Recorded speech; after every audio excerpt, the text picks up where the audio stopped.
Something was strange. Dan looked at his neighbor's garage. The door was open, and trash cans were spilling out onto the driveway. It wasn't like Kyle to leave doors open. Raccoons cause a lot of trouble in this neighborhood. He walked up to the house and noticed a newspaper on the lawn. That was a little unusual. Kyle ran every day and always stopped to pick up the newspaper. He also never left the front door open. Kyle was a theater technical designer and was constantly working with sound or lighting in his home studio. These projects often required silence or darkness, and for that reason, as well as the raccoons in the woods bordering their backyard, he had developed the habit of buttoning the house up tight unless he or Ginny went out into the yard. Dan knocked on the frame of the open door and called inside to see if anyone was home. Just as he was about to call to see if everyone was okay, he saw Kyle lying on the floor in the doorway of his studio. A small pool of blood had formed under Kyle's head. His face looked battered. His arm was bent backwards at a terrible angle, and bruises were visible in all the places not covered by clothing. Kyle had been beaten in his own home and left without help. Dan quickly dialed 911 on his cell phone while he called out for Jeannie. He managed to contain the adrenaline rushing through his veins long enough to give the 911 operator all the information he could. And then he rushed from room to room to make sure she wasn't lying in another room needing his help. She wasn't there. Dan had barely finished looking around the house when a police car pulled up with its lights on. An ambulance followed, and while the paramedics treated Kyle, the cops questioned Dan about what he had found. As Kyle was being taken to the emergency room, the only question on everyone's mind was, "Where is Jeannie?" Fade to black. Kyle and Ginny met in college. They were both in theater programs at drama schools in New York City, in the heart of one of the most active theater communities in the world. Ginny was studying to be an actress, learning how to create the illusion of a story on stage. She was great, but for some reason she had a hard time taking directions and preferred to give them. Her teachers noticed this and took notice of how creative her ideas could be. They began to prepare her for a career as a director or theater manager. Kyle was fascinated with the behind-the-scenes magic of theater. He didn't need to create illusions as an actor. He created different realities with sound, lights, effects, and his sets. He made it easy for the audience to believe in the actor's work. Kyle was immediately recognized as a genius. He was one of those rare talents who understands all aspects of technical theater, and he was as comfortable designing lighting as he was designing a sound story. They met when they were both hired to participate in a summer project in Connecticut the summer after their freshman year. Ginny had been invited there as a stage manager for her mentor and professor, who had just been hired as director for 2 of the company's 4 summer productions. Kyle had worked there the previous 2 summers as an electrician, and this year became assistant director of lighting and was given the opportunity to design one of the shows. Working closely together, the 2 immediately took a liking to each other. This will be the first of many productions together, both as students and as they build careers in the field. Ginny was slim and slender with a killer smile under her deep brown eyes. She was delightfully curvy in all the right places, but without a single speck of extra weight. Her long, tanned legs peeked out of the shorts she always wore, and her outerwear was conservative enough to say, "Please behave yourself," yet frank enough to say, "I may have a surprise for you." Kyle was very handsome. He was an avid runner and claimed that the best ideas came to him during his morning workout, when his brain was clear of the mishmash of everyday distractions. He looked like he exercised regularly, but in reality, he didn't need to. The daily lifting and climbing he had to do was a perfect substitute for the strength training his friends advocated. He was fit and trim, and was sure that if he continued to pursue his designs, even as a designer, he would remain so for life. For 2 weeks, they shouted to each other from remote corners of the theater, focusing lights, pointing special effects speakers, and calling lines before they were finally able to sit with each other. They had to program the signals on the light board, and as they sat together, became increasingly friendly. When they were done, Ginny leaned over and kissed Kyle on the cheek, saying that she really enjoyed working with him and that she looked forward to her work every day because of him. Kyle kissed her back, just not on the cheek. She responded, and their little tete-a-tete in the control booth got pretty hot. The door to the theater downstairs opened and slammed shut as the director walked in and called them in. "Kyle! Ginny! Are you guys done yet? We need to lock up!" They quickly cleaned themselves up and descended from the stall. "It's all set, and you're going to love it," replied Ginny, coming down the stairs with Kyle well ahead of her, intent on hiding their little date. They started looking for opportunities to be together, but as filming began, time became precious. Ginny traveled with her professor every day from her apartment in town, while Kyle stayed home, a short drive in the other direction. One night, Ginny's professor didn't make it to the show, but stayed in town to celebrate her daughter's birthday. Ginny was supposed to be in charge, but she had no place to stay. Kyle had offered a guest room in his house. No one else was there since his parents were spending the summer on the Cape, so there was plenty of room. Ginny was thrilled. She didn't think they would need much space. One bed would be enough. By the time they reached his house, it was late. Ginny had fallen asleep in the car, and he didn't want to distract her by taking advantage of the fact that she was so tired. After all, she had become special to him. He didn't have feelings for her like he did for those superficial girls he picked up at a college party or one of the many theater parties after a play. So when they arrived at his house, he was the perfect gentleman, the perfect host. He led her to her room, at least the one where she was supposed to sleep, and made sure she was settled in. Then he snuck into his own room to rest. He would still have time for a visit the next day. He vaguely felt the door to his room open and someone lying in bed with him. Soft, slender arms wrapped around him, and the sweetest kiss he'd ever experienced lingered on his lips. It was good. Kyle? Kyle? Get Dr. Kenton, he's waking up. Kyle! His vision flickered, and the harsh fluorescent lights of the hospital room appeared before him. It was hard to focus, and he was completely confused. Only one eye was working. He tried to rise, but was held up, and immediately began to struggle against the restraints. Easy, easy, Kyle. You've been in rough shape, but we'll get through this. Don't fight us! We're on your side. He relaxed on the bed and looked at the post-op nurse who was talking to him. Dr. Kenton would be right there to explain everything. What's wrong with my eye? Kyle became alarmed when he realized his eye was heavily bandaged. He was badly hurt, but I must wait and let the doctor talk to you. Calm down, he'll be right with you. The doctor actually arrived very soon. He examined Kyle and talked about his injuries. Kyle was battered. His eye was bandaged as it had received at least one serious blow. The optical surgeon had repaired the detached retina, but the skull fractures around the eye socket also had to be repaired. He suffered a pretty severe concussion as a result of the blow that caused these injuries, and they were very relieved that he still had control of his speech. Kyle's arm was badly broken and was in a cast. He nearly died from a ruptured spleen and internal bleeding. If a neighbor had found him an hour later, he would not have survived. His nose and several ribs were broken. He had been unconscious for 2 days since he was found, and they were still trying to determine the time of the attack to figure out how long he had been lying unattended. I don't remember the attack. The doctor frowned and started asking Kyle questions. When he realized that Kyle couldn't remember any of the circumstances surrounding the weekend or the Friday before, he started asking general questions. As he finished, Dr. Kenton realized that Kyle couldn't remember anything that had happened since freshman year, before his encounter with Ginny. Kyle had suffered severe memory loss as a result of the attack, and only time would tell how soon she would return. Detective Porter, who had been assigned to investigate Kyle's case, was visibly disturbed. His chronology of the incidents leading up to the attack had hit a dead end last Friday when Kyle had disabled the home's security system. Where had Jeannie been all this time? Shade of black. Senior year passed like a blur. Kyle saw Ginny regularly, and their love grew every day. By the end of the year, both had established careers, with Kyle working regularly as a designer for several small suburban houses and often backstage at theaters downtown for well-known designers.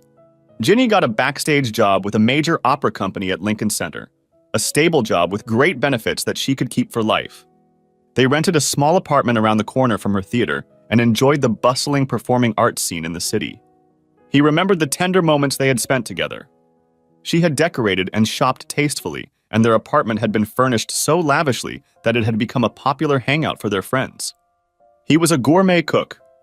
Whether he cooked dinner for himself and company or just a candlelit dinner for the two of them, she always rolled her eyes in delight at his delicious cooking. Her eyes were rolling in bed too. Kyle woke up in a cold sweat, still lying in the hospital bed. Jenny. How Ginny fit into his life now. He had been told about the amnesia and how slowly it could come back. He had been told that these attacks would happen every once in a while, and he would almost relive his life as the oldest lost memories came back first. He wasn't prepared for how vivid the dreams would be and how much the thoughts of lovemaking would bother him. Previously, Kyle could only think of Ginny as a girl he knew from summer company, but now the memories of living with her came back to him. He really wanted to remember how she had fit into his life in the years that the concussion had taken from him. Where was Ginny now? Memories of their early life permeated his mind during the days that followed. Her advancement in her career eventually led to a position as stage manager at a very active suburban theater that put on plays and concerts. This company liked Kyle's work and often utilized his services. The couple succeeded financially and decided to get married. Now he could remember the wedding. The ceremony in the little church flashed before his eyes in minute detail. He could hear the small organ playing Bach, smell the distinct scent of beeswax candles burning at the altar, and his eyes watered at the sight of the smiling bride walking toward him. He could taste the delicious food in the little Greek restaurant where they had their wedding feast. They danced and then hugged family and friends as they traveled to the small inn where they were to spend their wedding night. Everything was beautiful. In the room, a fire burned in the brick hearth located right at the foot of their bed. They stood by the flickering flames and kissed. They swayed to music that wasn't there. With tenderness, he undid the buttons on her satin dress. As elegant as she looked in it, the glow of the fire further emphasized her nakedness. His body was beautiful, and she slowly approached Kyle, enclosing him in an embrace. He responded to her passionate kisses and pulled her down onto the bed. That night, they made love slowly, each taking time to get to know every inch of the other's body. They kissed every inch of each other, and when they finished making love, they stared at each other's faces for hours, dreaming of a long life together and old age. In the morning, they woke up the same way they had fallen asleep, face to face, looking at each other. Kyle woke up again in his hospital bed in a cold sweat. He still couldn't stay awake for long, but he always woke up feeling upset when his dreams included sex with Ginny. Why did he always wake up this way? Was he still married to Ginny? If so, where was she? He asked the nurse to tell him what they knew about him. "I can't do that," she replied. "I don't know enough about you to fill in the blanks. I can help you remember, but if I suggest something wrong, it could lead to more serious problems. Unfortunately, your concussion and eye condition require that you remain calm and quiet. Stress is undesirable right now, my friend." Dr. Kenton stopped by during his evening rounds.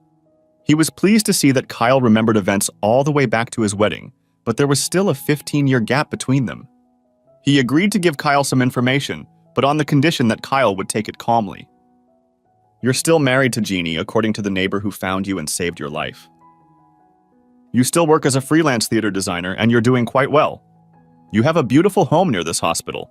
You and your wife have no children, but otherwise you are the stereotypical happy couple living the American dream." Now that Kyle looked more alert and sane, the doc spoke once again about the seriousness of Kyle's injuries.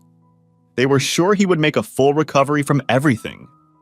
He went into detail about each injury, and Kyle heard nothing but blah, blah, blah. He didn't hear the answer to the question he wanted to ask, but could only think, "Where is Jeannie?" Ginny lay down on the dock by the lake.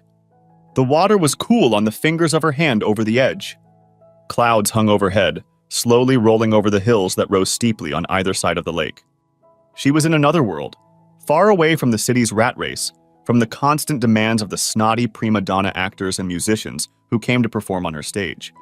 She was also far away from Kyle. She didn't know what to think of that realization. She was sure she still loved Kyle, but he was such a workaholic. He could never find time to relax, and his schedule was so tight that she just didn't feel that their time together was a priority.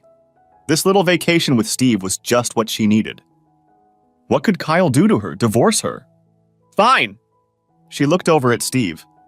He was standing on the beach, his back turned to her, kneading dumbbells in the sun, finishing his morning workout.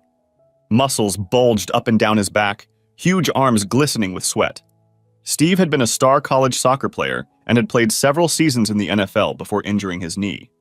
Now Steve ran a local chain of fitness clubs and kept his body so trim. He was smart about money and hired a manager who invested his NFL earnings in real estate. Who cared that he was dumb about everything but money? He couldn't sustain a conversation about anything but soccer and bodybuilding, But when he enclosed her in his arms, it was like something out of a dime novel. She fainted when he picked her up and carried her to the bed. "Okay, Kyle," she pondered, "get a divorce. We don't have kids, and look what I'll get. I'll be married to Mr. Universe. And I'll be Mrs. Universe. I'll trade the dusty theater for a gym where I can work out whenever I want, or spend all day admiring bodybuilders and lycra tights if I want."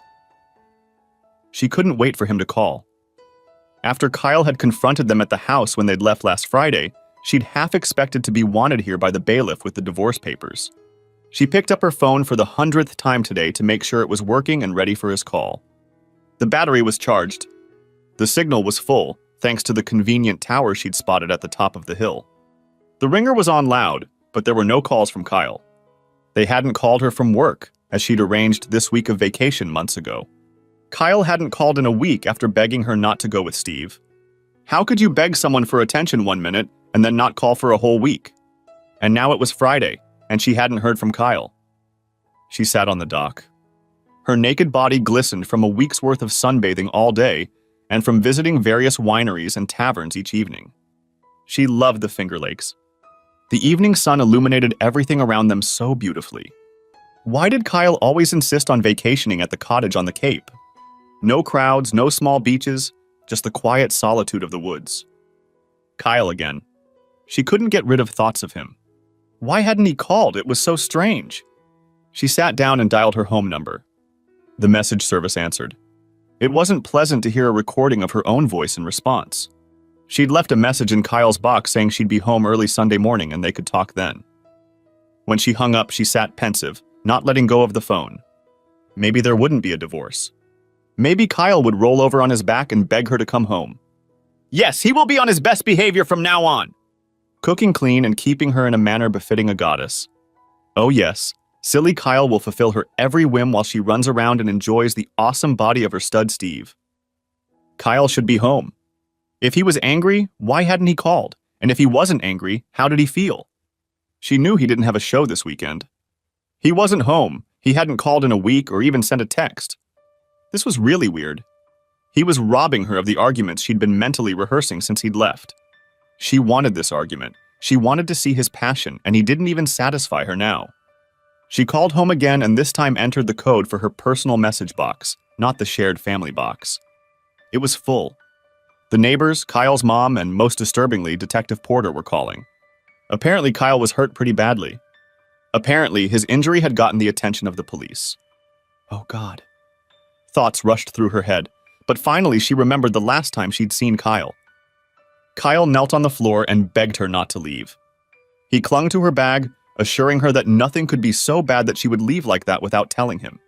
She had expected a more dignified response and thought this display unworthy of him. Honestly, I don't know how you can expect me to respect you as a man. Stand up and face facts. You don't treat me like I'm important, Steve does. You hoist light bulbs high up on the chimney, and Steve lifts me into bed in arms so strong it takes my breath away. You complain that I don't make passionate love to you anymore anyway, so what are you missing? I need a week. I need a vacation, but not on the Cape. I need to find out how another man can make me feel what it's like to be adored. She looked at him disdainfully as he sat back down. Steve stood in the doorway and chuckled softly. That made her chuckle too. Be a man. Let me go. If he doesn't step up, I'll come back next week and we can talk. Kyle let go of the suitcase. If you leave, everything will change. We'll never go back to the way things were. Why do you think the place we were in was so special? She grabbed her bag and headed out the door. I'll be right there, Steve said. I just need to say something to that little wimp. As Jeannie walked to the car, Steve approached a sullen Kyle who was kneeling in the hallway. Steve's massive hand guided his fist into the back of Kyle's skull. The beating was short but inconclusive. Since Kyle's face crashed into the baseboard from the first blow, he was unconscious from the start. He didn't feel Steve punching him in the gut or striking him with his fists. He didn't feel his spleen tearing, his bones breaking. Steve wanted to leave Kyle with a memory of intense pain so he would wake up. He left without closing the door, got in his car with Ginny and drove north to the lake. Ginny smiled the whole way. She remembered how she had met Steve last winter. Kyle had always stayed so trim and slim thanks to running and a lot of exercise at work.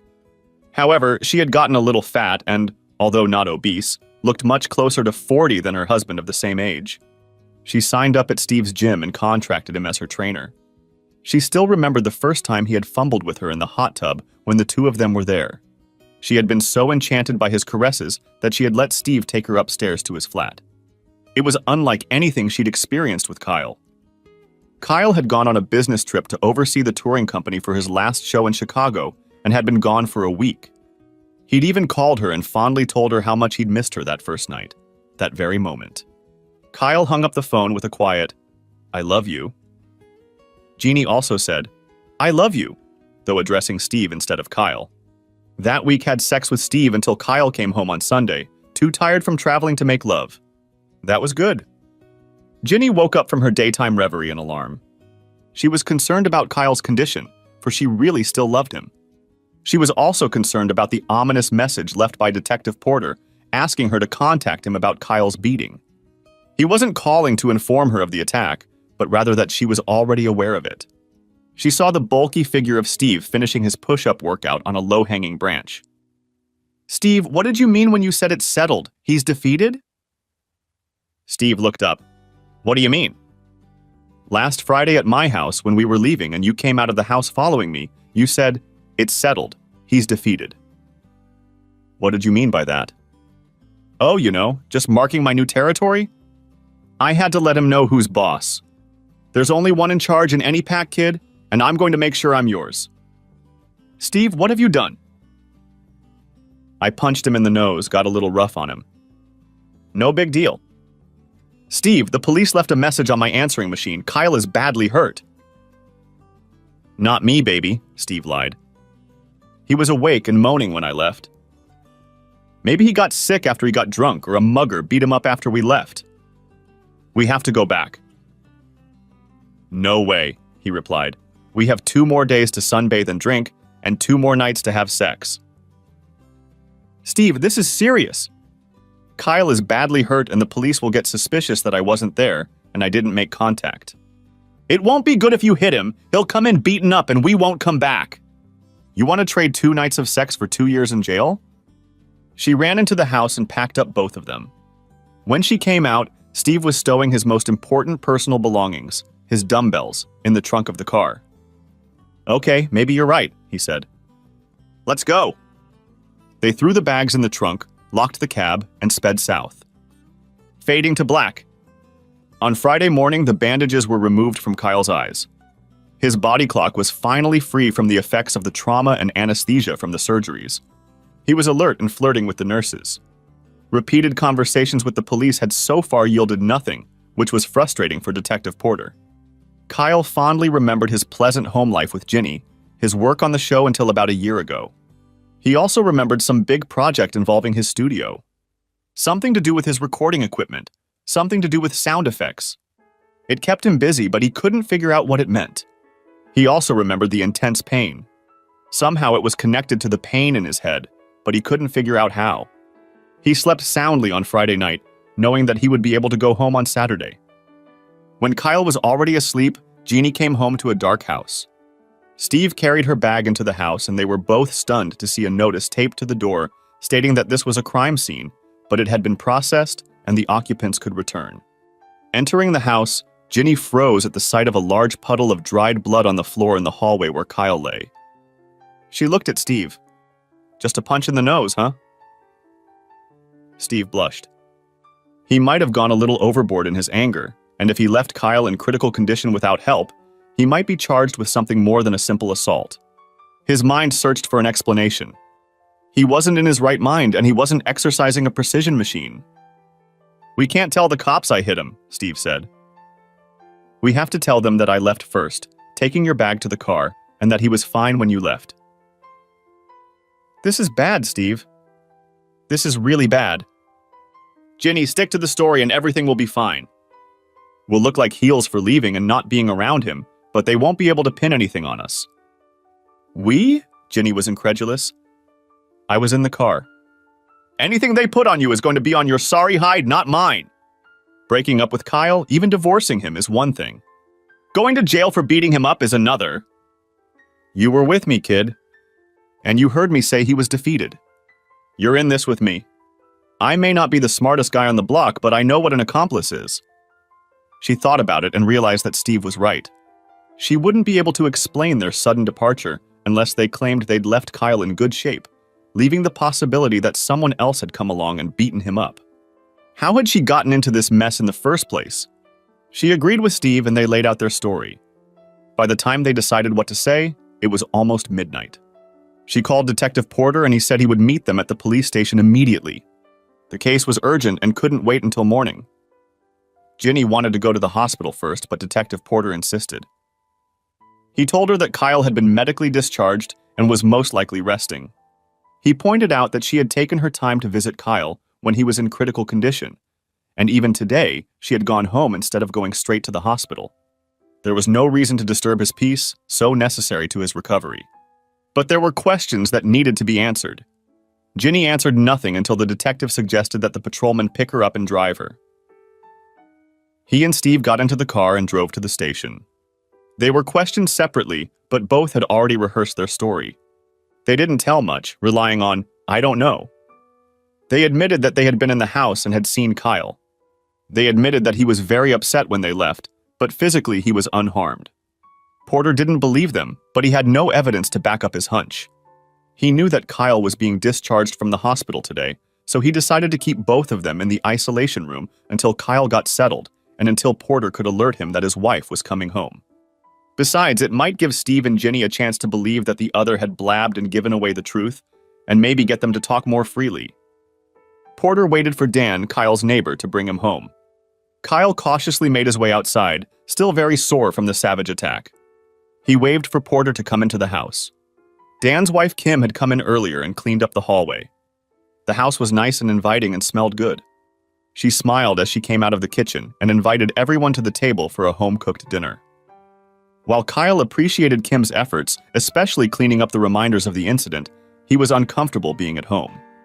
He coldly recalled the events of the past week, up until the day of the incident, and the absence of those last fragments upset him.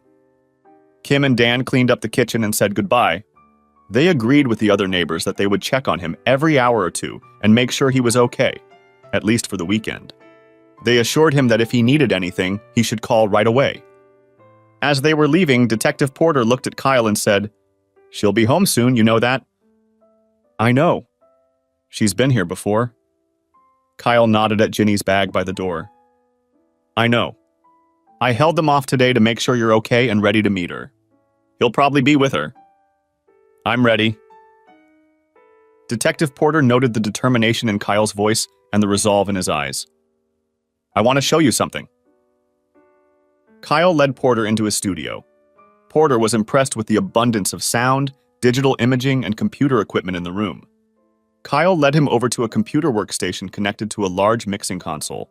"This is my main sound recording setup. I have a lot of interesting files here. Some of them I'd forgotten about until just a minute ago when I remembered. One memory has been plaguing me for the last day or two. Something had to do with a project I was working on but couldn't remember. When Dan and Kim left, it reminded me of another couple leaving the house. The one that left the house last Friday just before I was attacked. I may have been recording something when they came to call and didn't turn off the recorder. Perhaps there is an audio file here that will explain the situation to you if something happened to me. I may have recorded everything from the time Ginny and Steve left here until the recording reached the limit, which was set at 12 hours. I have to take this to our lab." "I wish you wouldn't do that. I'd be happy if you'd let me fight my own battles." Detective Porter considered Kyle. He wasn't suspicious. He didn't need to be, because he knew Kyle intended to repay the spanking and humiliation Steve had lavished on him the previous week. "Kyle, I love to watch a good bare-knuckle brawl, but unfortunately I will have to arrest both participants and witnesses. I also love to watch an outsider come back strong and take back what he lost. Steve is a big guy and he trains hard in this gym. It doesn't matter. Hey, what I don't know won't hurt me. Just give yourself time to heal longer." Kyle nodded. Detective Porter wished him the best and made sure Kyle put his phone number on the speed dial list of his cell phone. Fade to black. That evening, Steve brought Ginny home from the county jail. Her hair was disheveled and her clothes were disheveled. They both entered the house, but Steve waited by the door, and she walked alone into the living room. "Hi," she said meekly. Kyle just stared at her with an absent expression. "I heard you were hurt, so I came home early." Everything inside him was exploding. He wanted terribly to leap out of his chair and berate her for her feigned concern, for coming home 2 whole days early from a trip he shouldn't have taken to have an affair he didn't understand and couldn't approve of. But outwardly, he showed only calmness. That's right. She was surprised at the lack of emotion on his part. After he'd begged her to stay, crying and covering her bag, she'd expected more. "Are you okay now?"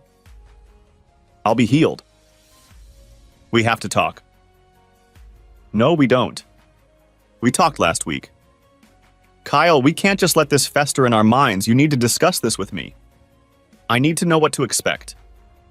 Expect separation and then divorce. Expect you to walk away from me and never be accepted back. Expect me to treat you with the respect any other person deserves, but without the love and care I felt for you a week ago." It was partly as she had expected, but she hadn't expected him to be so calm and unflappable. So she would stay for a couple days and then move out once she got her affairs in order. She set her bag down and turned to sit down. "I said you were leaving." She turned to look at him in bewilderment. "I meant now. Go." "I don't think you understand what's going on here. I may have hurt you. I may have ruined our marriage, but I have given no rights to my house or property. I will move into the guest room, but I will stay here until I pack up my things and move out of here." Before she could continue her tirade, Kyle flicked the remote in his hand. The stereo system he'd installed throughout the house switched on and played a recording of last Friday's events. It was clearly audible as she wryly belittled him, saying that she was going on holiday with a real man and that he couldn't stop her. It was heard Steve laughing as she told Kyle that she planned to have sex with Steve all week, if not longer, until she was satisfied. Kyle begged her to stay and sort things out, whimpering pitifully and trying to hold onto her bag. As she left, her heels clicked noisily on the floor, and Steve said, "Tough luck for the little wimp." After the door slammed shut, there was the sound of the door opening and Ginny called out in the distance, "Come on, Steve." He withdrew, and then could be heard saying to Kyle, "Just so you don't get any ideas of following us or trying to stop us." This was followed by the sound of Steve beating Kyle. Steve could be heard grunting as he delivered numerous blows to Kyle's ribs, and even worse was hearing him taunting Steve, telling him how he was going to beat the crap out of him tonight. As he walked away, Steve left a parting look. "Now your head is as broken as your feeble heart. Lie in your blood and think for an hour or two. You'll realize she needs a big dog to make her happy. But she'll come back to you when she realizes that a big male dog can't stay with one bitch for long." Kyle looked at an exhausted Ginny. Steve appeared in the doorway, looking at Kyle with a frown. "Why, you sneaky little coward?" Kyle stopped him by waving a finger. "Porter doesn't have the tape. But he'll get it if I want him to. I don't want him to put you in jail. I want a second fight." Ginny was horrified. Steve grinned from ear to ear. "I'm proposing a bet. You both have to agree and your terms will be different, or there will be no deal, and Porter will get the sound file in 10 minutes via email. In 6 weeks, as soon as the cast comes off my arm and my ribs heal." "You can't win." Steve shook his head. "No, I couldn't win after that cheap shot last week. This time we're going to fight fair and square. No sneaking up from behind and cold stabbing an unsuspecting victim. You coward. You'll see me coming and you won't be able to stop me the way I was able to stop you lying unconscious last week. Are you sure you can win on those terms? With your bare hands, man-to-man, no weapons? I'll tear you apart. Bet on your gym." Steve looked at him again. He wasn't willing to take a risk on this scale. He owned the gym and the building it was in. There were several offices in the building that were profitable tenants, and it was an incredible cash cow. His apartment occupied the top floor of the building and was a luxurious space overlooking Long Island Sound. But Steve didn't believe this guy could be anything but a competitor to an athlete like him. Sure, David had defeated Goliath, but David had the slingshot. Bet all your gyms. Steve paused, reflecting on his burgeoning business. Not only did he have a flagship club, but he had 6 branches across the city, and they were thriving to the point where he was thinking of selling the franchise. What, put all that against your house and all that fancy electronic equipment? Are you out of your mind? No, my house and equipment are not for sale. You're putting this record and all copies on the line. You're staking jail time and the loss of all your assets later in civil court. You're putting your business, your real estate on the line. A silence hung in the room as Steve realized he was going to have to fight for his freedom. And your cars. Steve had several vintage and late model Corvettes, one from each decade starting in the 50s. They were his pride and joy, and the whole town knew it. The stakes were incredibly high, but Steve thought Kyle was nothing. Done. And the lake house? Okay, all the cards are in your hands, aren't they? I'll risk everything. But there's really no risk, I'll grind you down. Kyle looked at Ginny. She had listened to him rolling stakes for Steve, and now she was getting ready to hear her take her chances. If I win, I want everything and for you to leave. Not to contest the divorce, not to take anything from this house or our cottage, not a dime from our bank account or investments. You have to watch every minute of the fight. You also have to live with Steve until the fight, and if I win, for a whole year afterward. Ginny flinched but nodded in agreement. She knew Steve was strong. But she also knew what kind of shape Kyle was in, how much he ran. She'd seen him handling spools of cable and pipes backstage that usually required two people to move. Kyle? He looked at her with the same blank expression, and she felt bad again that she couldn't understand him. What if I'd rather bet on you? You already made that choice last week. This week your choice is freedom or prison. Fade to black. The weeks passed quickly, and Kyle spent them recovering his strength. He started doing lighting projects again. His absence from the scene had left a bit of a void, and his return was welcomed. At every turn he was asked about the attack, but he refused to give details. The circumstances surrounding his wife were the source of many rumors. It was widely known that she was now living with Steve. There were those who suspected the truth and waited to see what Kyle would do. He was known for his stubbornness, and none of these people believed that he would begrudgingly endure the beating and kidnapping of his wife.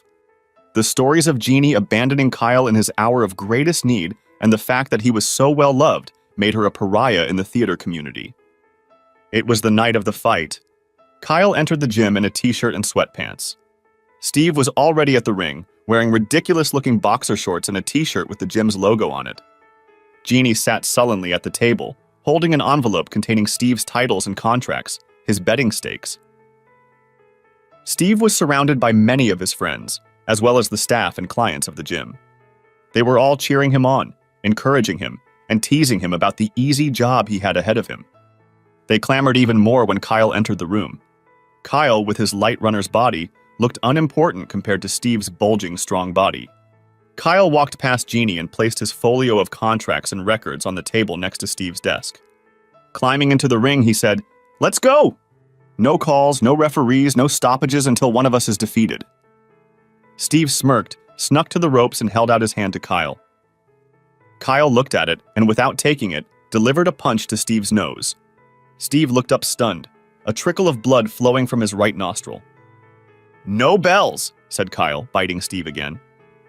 Steve's imposing physique made him look impressive, but he wasn't as flexible as Kyle. His stiff frame slowed his reaction time, and he moved worse than Kyle. Steve ran after Kyle but couldn't get his big body to react fast enough to pin down the speedy Kyle. Every time he got close enough to land a punch, Kyle made him pay for it with a flurry of jabs to the face. Soon Steve's face was swollen and he slowed down his attempts to corner Kyle. Steve soon realized that his position was no better in the center of the ring. Kyle didn't look that big, but he was also a short man and had a significant advantage in punching distance. Plus, he kept up the pace while Steve was tiring from a lot of punches, the best of which barely reached their target. As Steve tired, Kyle began to throw punches to his body. It wasn't long before Steve's arms grew heavy and drooped. Kyle pulled him apart. "That's enough, Steve. You can barely stand. You can't defend yourself. You've lost." Steve stared at him, breathing hard.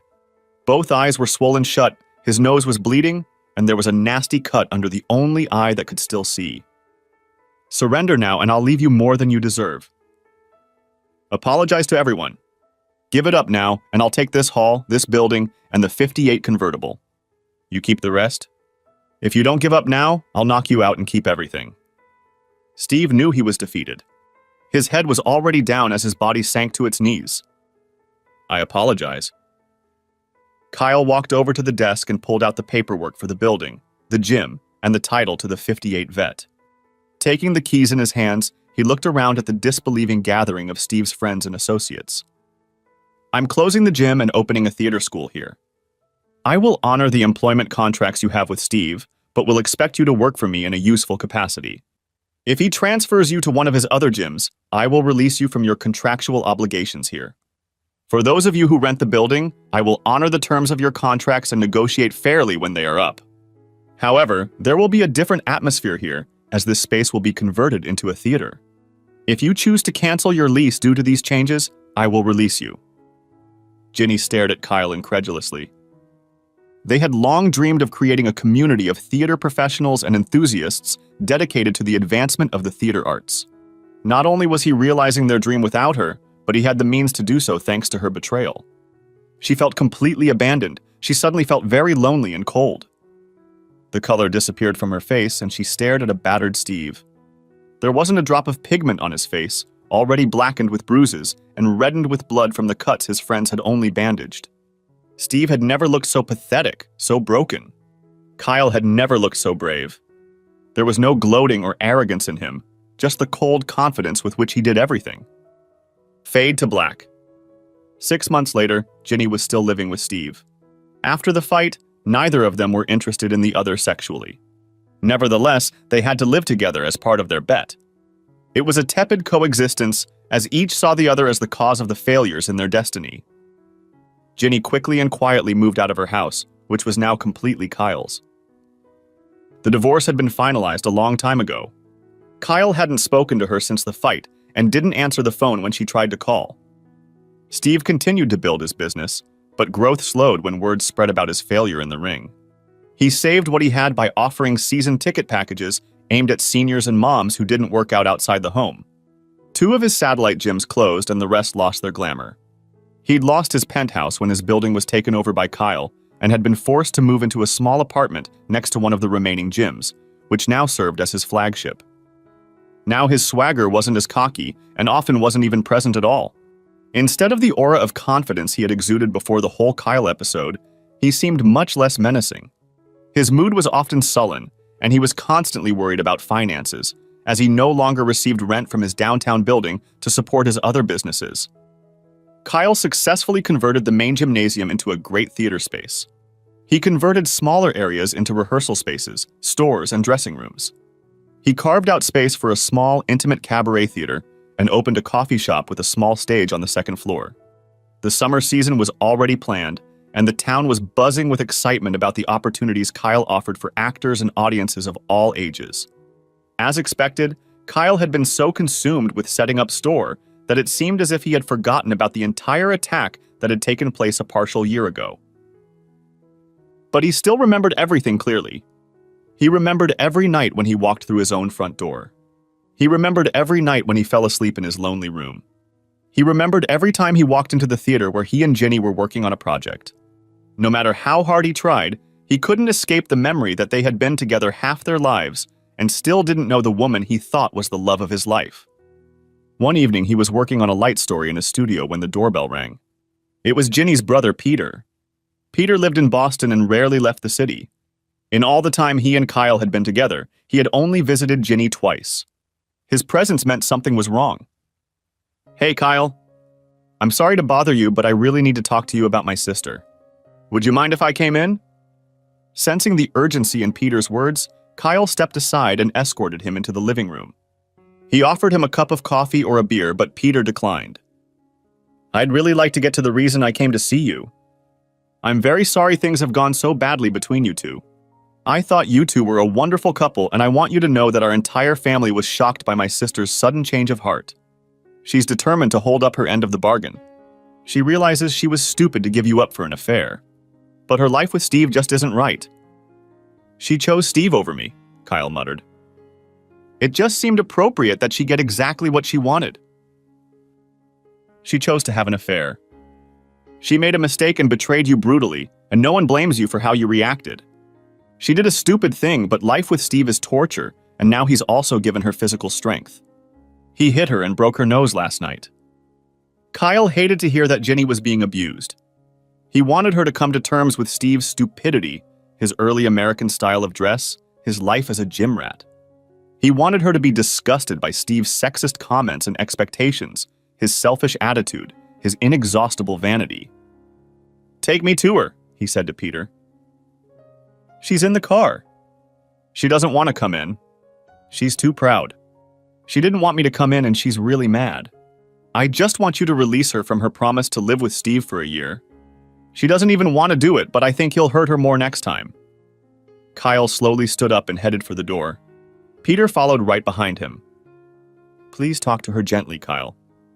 She's been through hell, and though she brought it on herself, she's suffered enough already." Kyle walked over to the car and opened the door. "Please come in," he said to Ginny. "We need to talk."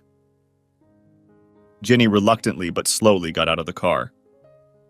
She walked into the house and Kyle whispered to Peter, "She'll be fine. Go to Steve's and get her things and bring them back here." Kyle led Ginny into the kitchen.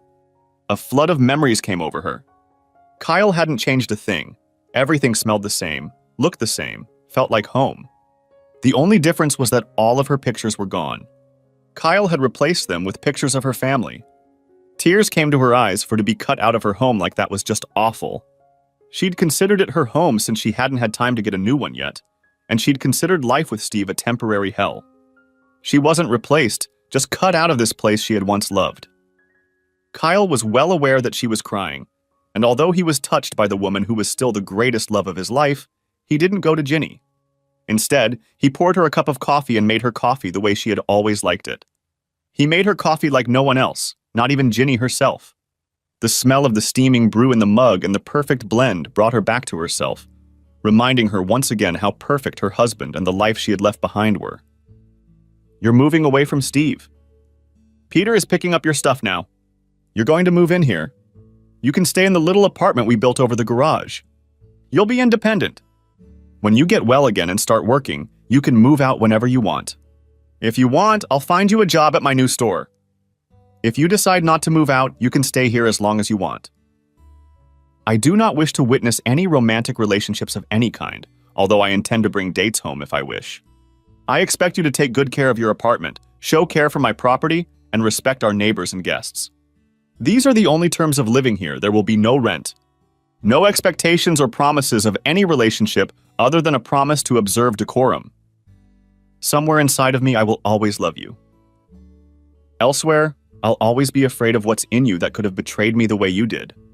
I didn't want Steve to bully you, so I don't expect you to finish your year with him." She swallowed back a tear and looked into Kyle's eyes for the first time in months and thanked him. She mumbled something about moving in with Peter, but Kyle reminded her that the New York theater scene was her life, and she couldn't exist without it for long. She realized that he was right and agreed to move in. "Wait here. I'm going to help Peter. Make yourself at home." The significance of his last statement was music to her ears. Fading to black. Kyle pulled up behind Peter's car. He walked straight to Steve's house as if he were his master. Steve didn't like it, but there was nothing to object to. He had hit Jeannie, and now he found himself here with her brother and the guy who had publicly flogged him. Either of them could have sent him to jail for abuse, and Peter was using this moment as a slave driver. Steve carried Ginny's things to the car. Peter helped him pack, but it was Steve who carried the stuff. There wasn't much stuff, as the terms of the divorce agreement left her with only a couple mementos and clothes. Steve returned to the house after the last trip. He began to talk. "Don't say a word." Kyle was seething with rage. "You know what's about to happen now, don't you?" Steve didn't want to hear it. "You broke her nose. You hit a little woman and ruined her face by breaking her nose. Stand up." Steve looked at him, but obediently stood up. Kyle stood up as well. He stepped up close to Steve, and before Steve or Peter could anticipate what would happen, Kyle broke Steve's nose with a swift right punch. Shade of black. 3 years later, Jeannie is still living in Kyle's apartment. She's not dating, but is thinking about starting. She is one of Kyle's most valued colleagues, working as a manager, director, and teacher at his theater center. She considers Kyle her best friend and respected boss. She has written a play that has been successful in regional theaters and published by a major publisher. She is financially independent and is becoming like the old Ginny. The fact that Kyle had welcomed Ginny back into his life was taken as a signal by his neighbors, his family, and the theater community.